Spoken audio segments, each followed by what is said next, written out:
बघितली साडी भरपूर गर्दी आहे. सगळं घेऊन घे.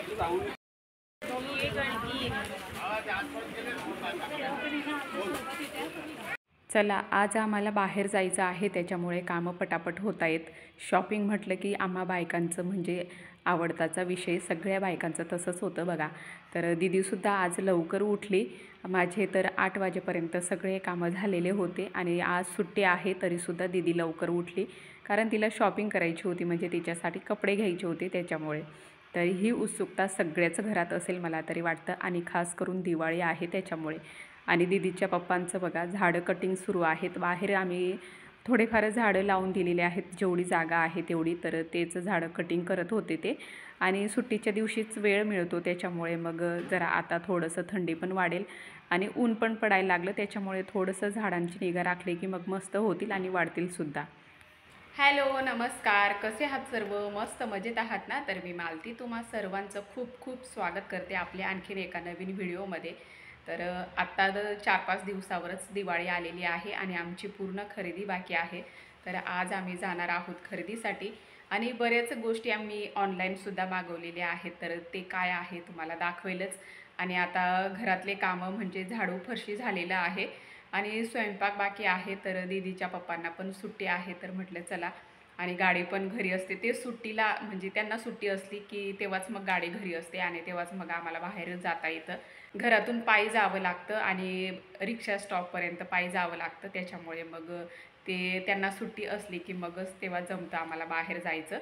तर चला, बऱ्याच गोष्टी घ्यायच्या आहेत, काही डेकोरेशनच्या, काही ऑनलाईनसुद्धा मागवलेल्या आहेत मी, अजून आलेल्या नाही आहेत. तर चला, आणि मिशोवरून बऱ्याच अजून काही गोष्टी मागवलेल्या आहेत, ते सुद्धा तुम्हाला मी दाखवेल. तर आता फरशी पुसून घेतली आणि एवढंच काम झालेलं आहे, बाकी सगळं आहे. तर पटापट आवरून घेते आणि मग जातो.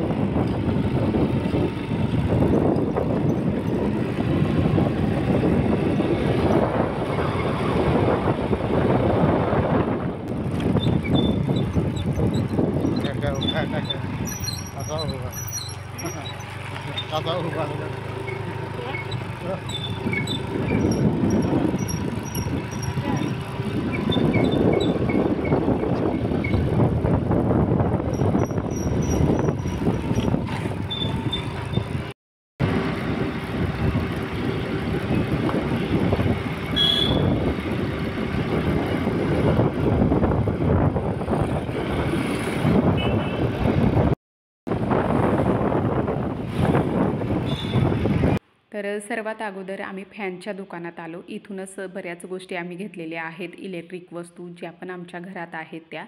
तर हॉलमध्ये काही फॅन बसवलेला नव्हता, तर लाईट आत्ताच मागवलेल्या आहेत आपले POPचे, त्याच्यामुळे फॅनसुद्धा म्हणजे कलरच्या मॅचिंगनुसार आम्हाला घ्यायचा होता, म्हणून पेंडिंग होता. फॅन घेतला आणि त्याच्यानंतर साडीच्या दुकानात आलो.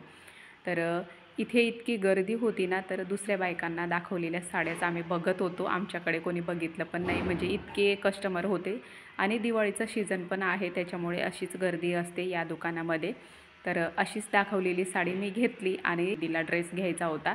तर 2-3 ड्रेस तिने ट्राय केले, पण घेतला दुसराच. तर तुम्हाला मी पुढे दाखवेलच, जे एखाद्या पुढच्या व्हिडिओमध्ये. आता लगेच आम्ही घरी आलो. गावात खूप ऊन आहे, तर सकाळी जरा थंडी वाजते, पण दुपारून कडक ऊन तापतं इकडे. आमच्याकडे तर भरपूर ऊन असतं. आणि घरी आलो, थोडा वेळ बसलो, तेवढ्यात दीदीचा एक पार्सल आलं, तर तेच तुम्हाला दाखवते.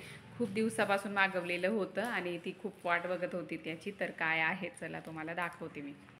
दीदीच काढून बसलेली आहे आणि मध्ये दिवेश.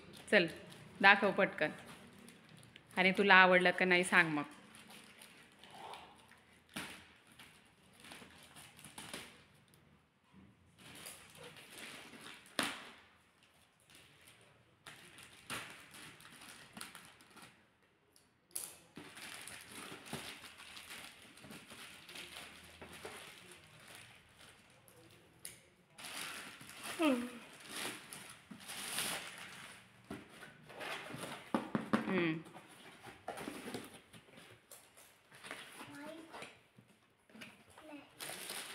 शूज मागवले होते तिच्यासाठी. तर आवडले का तुला? खूप भारी. हां खूप भारी आहे. खूप भारी आहेत. साईज घालून बघ पहिले, साईज तर ट्राय केली नाही, पहिल्यांदाच मागवले तिच्यासाठी शूज. आणि असं तर मग दुकानातूनच घेतो कारण मापाचा प्रॉब्लेम असतो. आणि पहिल्यांदाच मागवले, बघू बरं आता घालून बघते ती. छान आहेत पण मला खूप आवडले ग दीदी. आला बरोबर आला ना. तिच्या पप्पांच्या मापापेक्षा 1 नंबर कमी मागवलेला होता तर छान आला तिला. कापून घे ना बाई, ती कैचीच खराब करशील तू. बापरे, असं इतकी घाई चालली आमची. दिवाळीची तयारी अशीच चालू आहे. कसं हां हां ग छान आहेत. छान आहे. पूर्ण शॉपिंग तर नाही झाली, जेवढी झाली तेवढी तुम्हाला दाखवलेली आहे. तर चला, माझा व्हिडिओ इथेच थांबवते. आजचा व्हिडिओ थोडासा छोटासा आहे, तर समजून घ्या. घरात थोडं कामं आहेत अजून बाहेर. तर चला, भेटूया नेक्स्ट व्हिडिओमध्ये. बाय.